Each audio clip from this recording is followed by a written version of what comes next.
This is The Great Outdoors with Jason White, exploring the great outdoors in Pennsylvania and beyond. Brought to you by the Mariana Outdoorsmen Association and by Wild Acres Farm, Fishery, and Regulated Hunting Grounds. Now, The Great Outdoors with Jason White.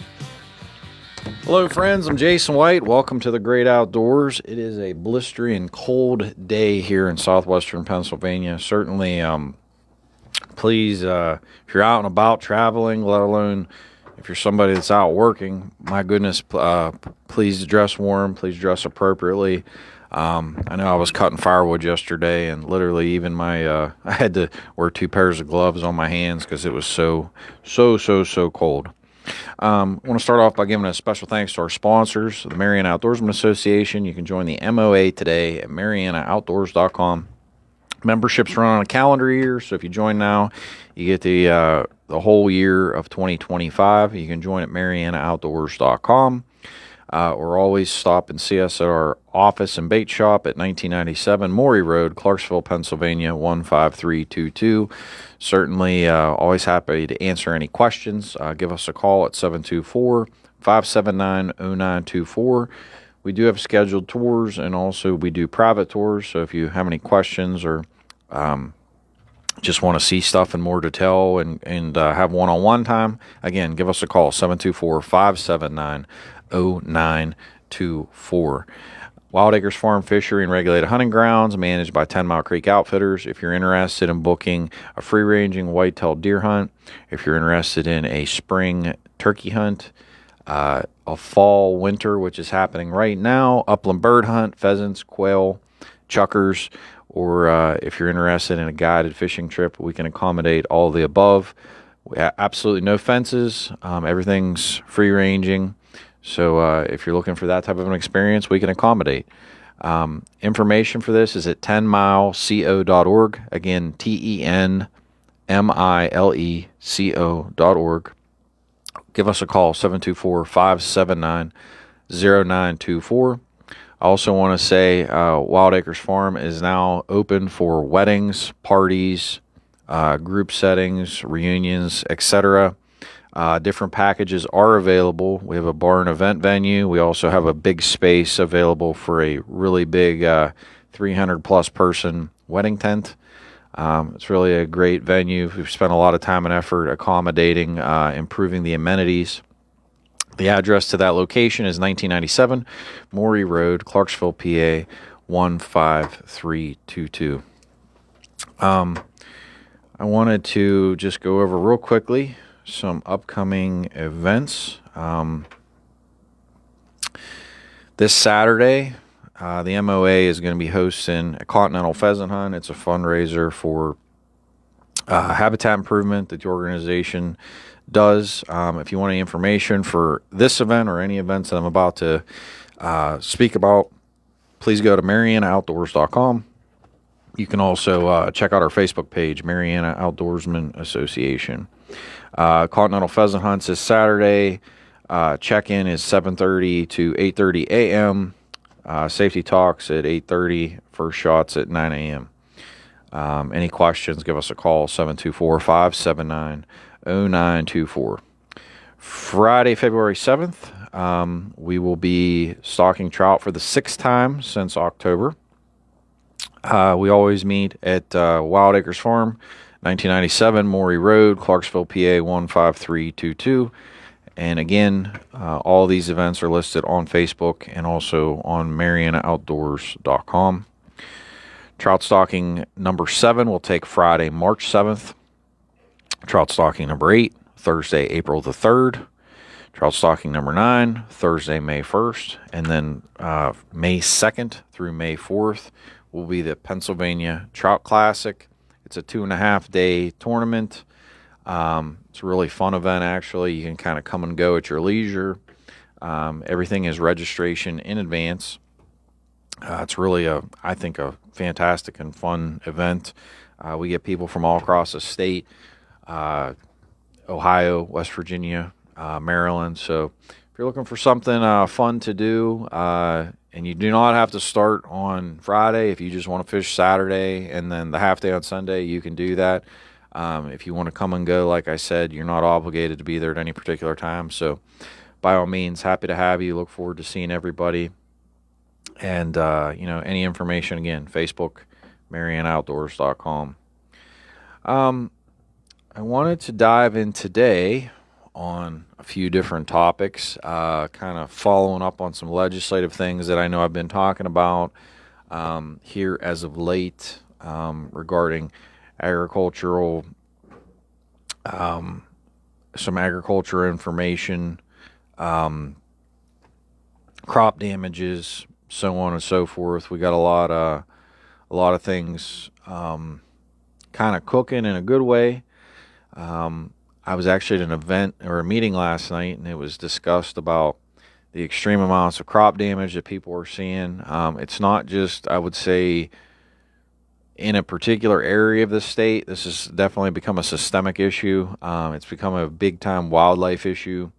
I would say predominantly anywhere that you're seeing agriculture zones, and there's a lot of reasons as to why. I could go down that rabbit hole. We could be talking here for days about the issues that are systemically kind of connected to crop damage and why we're having all these problems. But that being said, I just had our meeting with the Wildlife Committee with the Pennsylvania Farm Bureau, and we've been working on some really cool things. One of the things that we've been discussing is Senate Bill 67. I know I was talking about this a lot last year. So some of the good things that are proposed in Senate Bill 67, and I'm really hopeful that we're going to, make this or help to get it across the finish line this upcoming session. One, there will be trespass reforms. A big thing within trespass reform was there was some wording regarding dog retrieval. The intent is to hopefully see that move to another piece of legislation, which I'm going to circle back and talk about. Number two, an agricultural position would be appointed or added to the Pennsylvania Board of Commissioners. This is really important because we live in a representative republic. You want people on boards that reflect the knowledge and views of their constituents. That being said, the bulk of private land in Pennsylvania is where the bulk of wildlife is harvested. And that being the case, when we talk about property damages, when we talk about crop damages, so on and so forth, it's really important that somebody on that commission have the knowledge and interests of the private property owners that live across the Commonwealth, and have the knowledge to really engage in a conversation and to bring a diverse view, so we can get solutions. So it's just very common sense. The third piece is a hunter access program that will open up hopefully more private land. And I'm going to dive into this, but the problem with red tags and ag tag programs in Pennsylvania is basically you have to open up your property for public access, and people do not want that. They do not want, anybody just coming and going at their leisure to hunt. So this whole concept and idea here is that people would voluntarily basically take like an ethics class type of a thing online, basically just knowing how to open and close a cattle gate, understanding how to talk to people, how to engage a farmer, how to be courteous, consider volunteering to just put up some posted signs on that person's farm, or maybe cutting some firewood, or maybe anything. It doesn't really matter. Point is like to talk, to teach people, like to just be a good person, to be a good hunter. Basically, it's to be above and beyond the normal standard. We'll just call it hunter safety class. And basically what would happen is you would voluntarily do this. Your name would go into on a list, and then these farmers could contact you and say, hey, I see you live locally. I'd love to open up, allow you to come here and hunt. That's the concept. Basically, the ag tag and red tag programs have pushed people away. They've pushed farmers away from wanting to deal with them just because of the problems they've had with just opening the floodgates to anybody to come on their property. So, and I've witnessed this myself. No disrespect to anybody, but I've seen a lot of properties that have dealt in this capacity. It's a circus. Properties need to be managed. When you're hunting, it should be done safely. It should be done ethically. It should be done morally. I'm sorry, but when you're dealing with, especially in Pennsylvania, with high-powered rifles, so on and so forth, there becomes a point where there's too many people in certain spots. It becomes unsafe. People doing things they shouldn't be doing. I shouldn't even have to bring it up, but the issues with littering, with people littering at their vehicles, littering on people's property. So it's kind of like self-inflicted wounds, I guess. But I'm hoping that this last piece of the puzzle is going to be a positive. It's going to kind of open up doors, and really make a difference for people to, access more property. Second item. So I was mentioning about the dog piece. That is. It falls underneath the dog retrieval. So when you're talking about utilizing a dog while in the act of hunting, what really became apparent was the appropriate people when that piece of the puzzle was given to the legislature. Farm Bureau was never consulted. A lot of different dog organizations across the Commonwealth and were never consulted. So, and I would even say other interested parties that are, I would say, allies were never consulted. So basically, this piece of the puzzle needs to be really dissected, looked at, and the goal is to basically see a bill introduced that would address agricultural biosecurity. I'm learning about this myself. There's a lot of things like, certain diseases that can get into your food supply by, the chickens getting sick or so on and so forth. Avian influenza is a great example of this. So because this ag biosecurity is something that's broad-based and it impacts basically your food supply, my food supply, everybody's food, it presents the opportunity for trespass reform to take place within Title 18, which is the Criminal Code, Title 30, Fish Commission laws, Fish Commission and boating laws, and then Title 34, your game and trapping. So with biosecurity really having implications on all of those fronts, it presents the opportunity to then open up trespass underneath of all those titles and get this pushed across the finish line so trespass reform could be handled across the board, which is a great thing. It's a great thing because Senate Bill 67 is only addressing hunting and trapping. So all of these other situations and scenarios are not addressed, whether somebody comes on your property with a quad, a horse just coming on your property for whatever reason. Those issues are not being addressed within the legislation. So I think that's a great opportunity. I think all the key people, players, partners, however you want to say it, them being engaged and having discussions and conversations about these ideas and kind of laying out the framework of how this needs to go is extremely important. You do not want to have people blindsided, never being engaged, never being involved, and it just creates confusion and chaos. So really looking forward to that. Third piece coming up for this calendar year. Excuse me. There's been a lot of conversations about now there was actually legislation regarding fencing. I want to start off by saying I appreciate the representative that put out this legislation, proposed legislation. I appreciate the idea here to try to address crop damage. I firmly believe that fencing has its applications. I want to stress that. There are places where that is applicable and it makes sense. That is not a one-stop shop. That is not a one-size-fits-all. That being said, I firmly believe that Congress needs to allocate money for the USDA to help mitigate crop damage. And that could be examples like fish hatcheries that have raceways and you end up with bald eagles, blue herons, bears getting into the raceways. It could be protection for that, deterrence, screening, whatever it may be. It might be somebody that has, let's just say, an orchard and you want to put up, screen around the outside and you want to put up netting over top, screen to keep out, the different, we'll just call them predators, whether that be a groundhog that will come in and eat your fruit, whether that's deer. Maybe we're thinking of migratory birds, especially when you get into the starlings. A lot of these different birds will come in. They'll eat the fruit. So orchards, berry crops, a lot of that would be applicable. People that have big chicken producers, if they have anything that's outside, clearly there's an opportunity that something could get in and clearly cause a lot of damage, a lot of devastation. Also, this is also how some of these transmissible diseases, when we talk about the ag biosecurity. So I firmly believe federally that there needs to be monies allocated for USDA to help with damages, prevention, etc. And that does not just mean that has to be fencing or netting. They now make these lasers that they use in different places to scare away birds. So when people have like different crops, they have that. They have noise systems.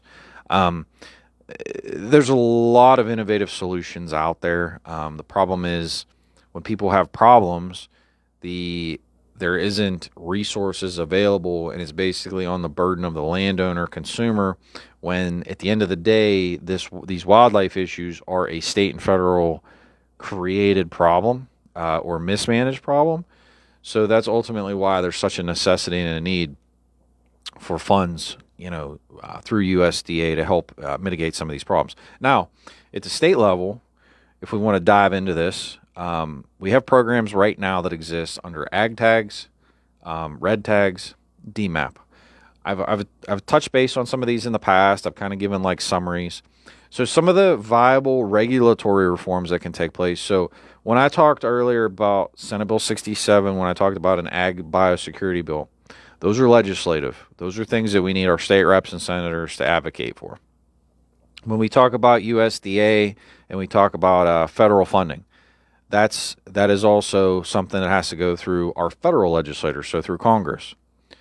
When we talk about these wildlife management, I'm going to call them wildlife management, processing, and reporting applications. These are regulatory reforms. So these are under the purview right now of the Pennsylvania Game Commission. So ag tags, red tags, deer management assistance programs. First and foremost, the huge red flags that are problems with ag tags and red tags is people do not want to have to be forced to open up their land to the general public. That's number one. I must throw this out there as an asterisk.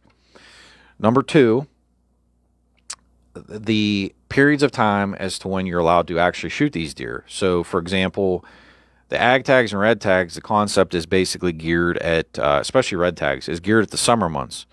The problem that you run into is the system right now does not allow for, so for example, say you have a farmer. They're farming, they work 12 hours a day, whatever. We do not have a system set up right now to where, just like we were saying earlier about this like accredited access program for hunters that want to access more land, we do not have a scenario to where if a farmer has legitimate damages and clearly can prove it, and they call the Game Commission and say, hey, there's 10 deer in the field, in my soybean field, I need to have somebody come out and be a shooter and to harvest some of these deer. That does not exist right now. It's on the farmer to basically oversee it. It's on the farmer to manage the wildlife. It's also whoever then shoots the deer is required to quarter the animal. You then must contact the Game Commission. Now, mind you, this is typically in 80 to 90 degree weather. And then the Game Commission comes out to pick up the animal. 9 times out of 10, the deer is going to rot and not be any good. It'll spoil because of the heat. The other issue presented is then, okay, now you're wasting a game warden to come out and deal with this.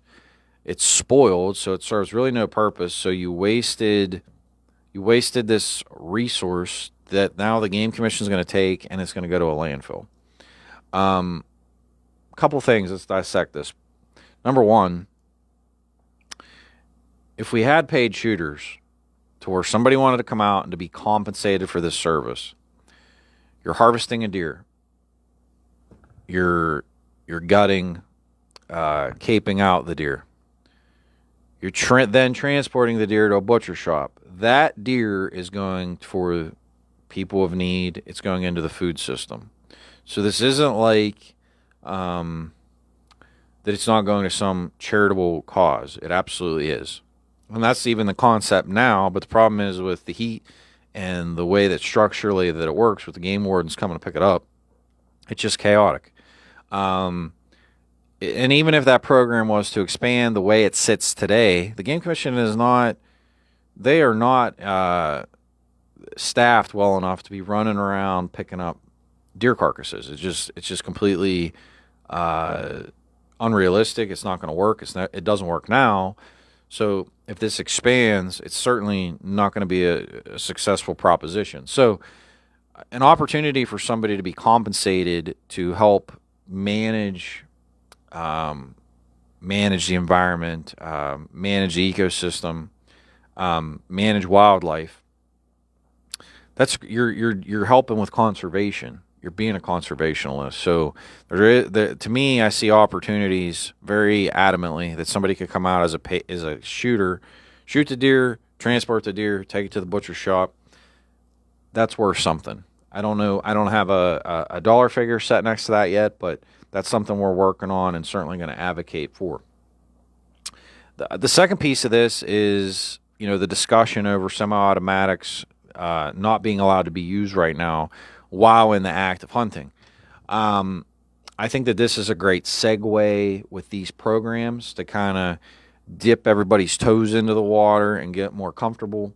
We're one of only a few states actually that do not allow a semi-automatic to be utilized for big game.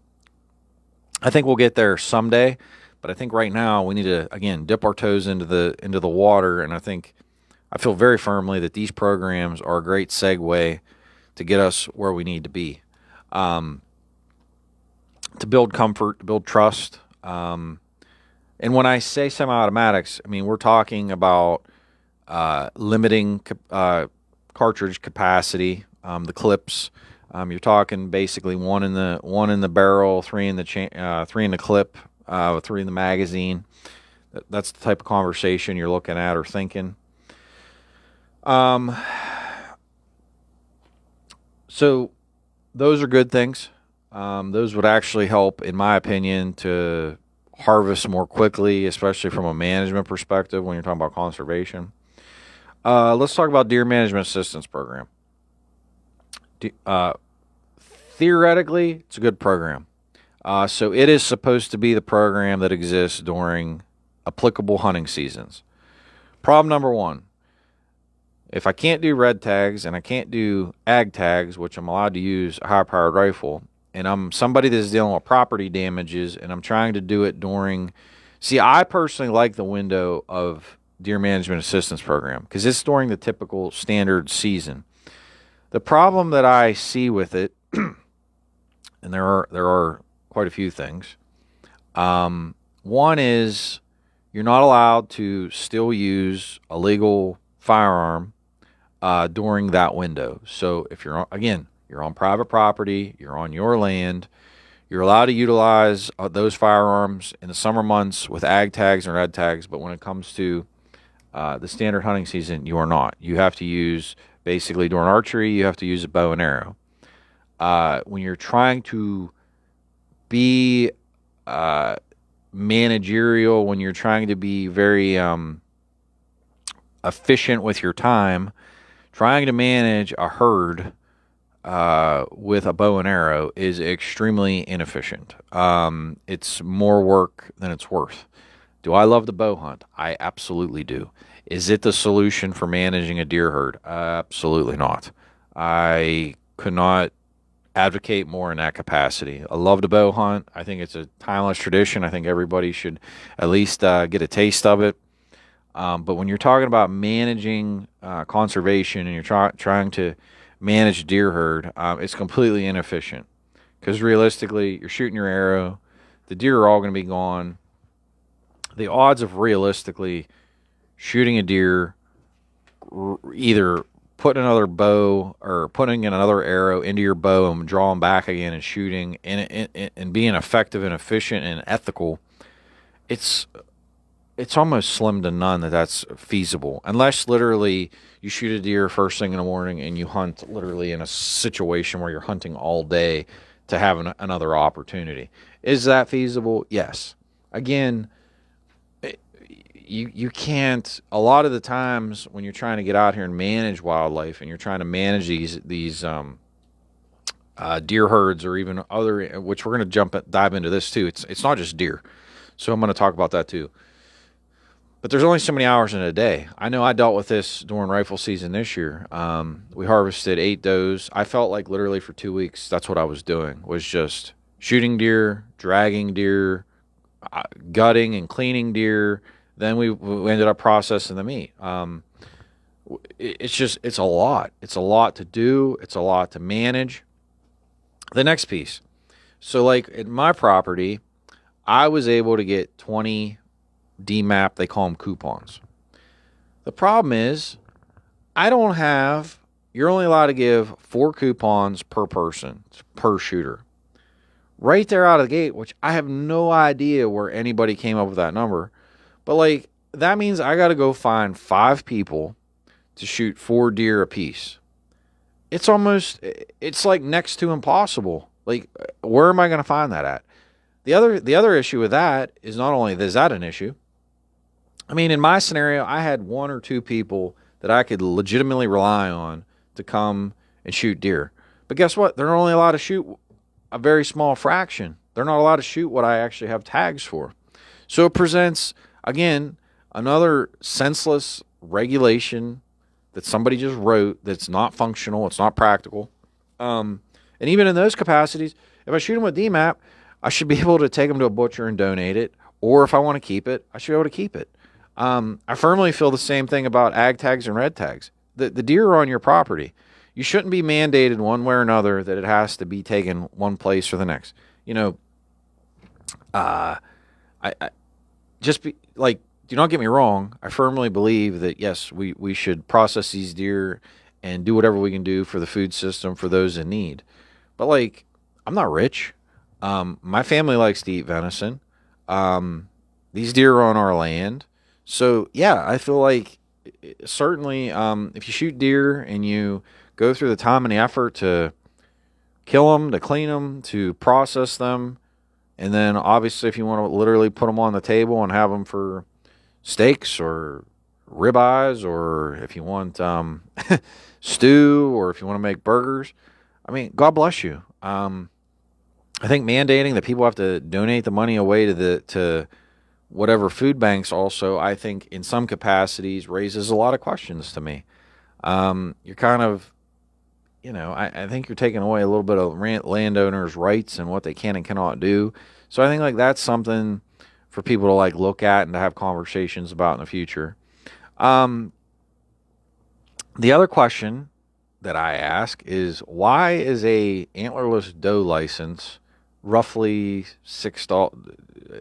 Don't quote me exactly, but it's like $6.97. But a DMAP coupon is $10.97. It's the same. You're shooting a doe. You're harvesting a doe. I have no understanding as to why there's a differentiation in the cost, number one. Number two, I also raise this next question. Of all the monies that are generated from red tags, ag tags, and DMAPs. So when we sit here and talk about, you're asking me, well, Jason, how are you going to pay a shooter? Or how are you going to pay somebody to come out and trap? Well, one would assume and one would think that the monies generated right there would be something that could go towards the conservation program of managing the herds. No matter how we shake a stick at this, I just want to say this. This isn't something that's like a fallacy. This isn't a scenario that, well, we might need this. I can assure you, people's properties are being destroyed by wildlife, and it's not just deer. I can tell you from my scenario, I have an upland bird hunting preserve. The amount of coyotes, fox, I'm even going to say stray cats, wild cats, aerial raptors such as red-tailed hawks, Cooper hawks, completely and utterly devastating and out of control. Trapping has become a thing of the past in this state. The prices for hides has drastically declined. And basically people don't want to do it anymore because at least at one time there was a market for it. What I firmly think needs to happen, crop damages and property damages, yes, deer have a huge impact. But, there's a humongous but. We need a wildlife management assistance program that covers all wildlife, that is flexible, lenient, that allows the Game Commission to do the things it needs to do. And a great example is a place like mine, which there are, I'm sure, hundreds of them across the state where people can shoot pheasants, quail, chukar, etc. Those are hotbeds for predators. Fox, coyotes, I'm even going to say nesting predators such as raccoons, skunks, possums. All these things will then, number one, some of them will kill the pheasants. Number two, by having an abundance of extra food, there's a greater likelihood that they are not only going to survive, but also that they are going to then have additional offspring that they normally would not. That's number two. Number three, with extra offspring means they need extra food. So that means then in the spring, that's where your nesting predators become such a big problem. Your rabbits, your grouse. Wondering about grouse issues across the state? Here's a piece of it. Turkeys. We were wondering, well, why are the turkey populations declining so much? It's not just about them being killed when they're adults with predators. You have to understand the nests can be destroyed in the spring. And turkeys and pheasants and grouse, they're not laying eggs 10 times a year. They're not like chickens. Typically, a turkey will lay eggs in the spring, and that's it. Rabbits do breed numerous times throughout the year, so they're not as affected by this conversation. That being said, predators at those specific locations are very prudent that I would say the Game Commission, USDA, U.S. Fish and Wildlife Service, definitely have a more open-minded approach, a more, I would call it sharpshooter or tactical sniper rifle style approach that you understand the implications of these locations. They're a hotbed for predators, so you could address the predators basically in a very few thousand acre region because they're sucking them in. You can address them there. Same thing goes for raptors. I know I've told this story before in the past, but 2 years ago, this was 2 Januaries ago, I had 10 hawks over my property at one time. Why? Well, number one, obviously there was a lot of food. Number two, I was never there. They actually had nests on the property where they were localized birds. So there was like 3 or 4 birds that were localized that I knew were living on the property all the time. We're not leaving. And basically what happens, next thing you know, they're hovering around. Other hawks come migrating through. They're going to stop. And basically it's like a magnet, moth to the flame type scenario. So dealt with utter devastation because we couldn't put any pheasants out at all without, like, literally after 10, 15 minutes, they were just dropping down like kamikazes out of the sky, coming down and just utterly devastating any birds that we put out, just destruction. That being said, contacted USDA, and basically I was told it would be $120,000 for them to come out and for them to trap hawks. And what they would do is they would catch them in a live trap, transport them then to the Pittsburgh International Airport, put a band on them. Then they would drive them back to Washington County, because that's where our farm is in Washington County. So basically they would come back to a localized, to that localized area, go to a game lands and release those birds. Now, number one, at said game lands, they're stocking pheasants for hunters. So for those that pheasant hunt at the game lands, this is happening right now. This process right here that I'm talking about. I was just at a meeting last week where this whole discussion about raptors got brought up. And I actually really hit home on the fact that, the state and federal government have no grasp, absolutely zero grasp of what quantity or numbers of migratory birds truly there are. I will give credit to, I believe it's Cornell University. Do not quote me on that. But if you look up, it's called eBird. It's a program online. It's something that you as a person can be engaged with. I think it's fantastic. I firmly believe that as we progress forward, that is something that the Game Commission needs to establish, because people are constantly on their phones. People use trail cameras. Garmin, with the OnX Hunt program, now allows you to link your trail cameras to your OnX Hunt. There's so much technology out there. There is no excuse whatsoever that we have the wildlife mismanagement issues that we currently have. And if we do not start rowing in the same direction, number one, people are going to go bankrupt, because a lot of these farms are ridiculously being damaged. Number two, when we talk about the damages, again, I cannot reiterate the fact it's not just deer. I just talked to somebody last night who was complaining about groundhogs eating his soybeans. Again, farmers cannot be, a lot of people are doing this part-time. So basically, not only do they work an 8 to 4 job, or maybe they're working night shift, doesn't matter, then they're farming during the day. You cannot do all of that and then be expected to go out and to have to then manage wildlife for the Game Commission or for U.S. Fish and Wildlife Service. There's just not enough hours in a day.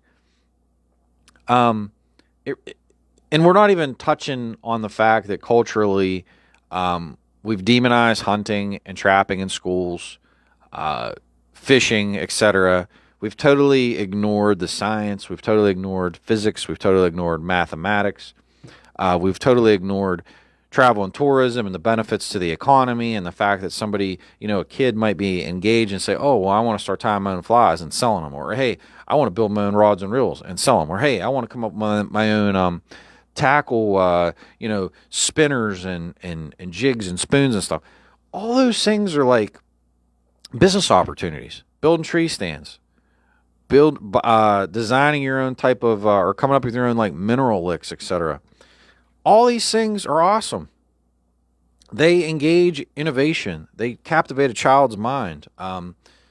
So the fact that we've taken this out of schools, to me, blows my mind.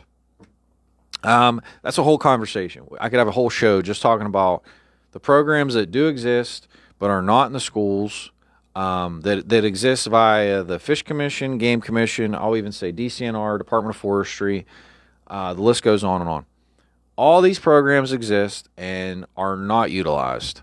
I grew up in a rural school, did not even have 4-H that I was aware of.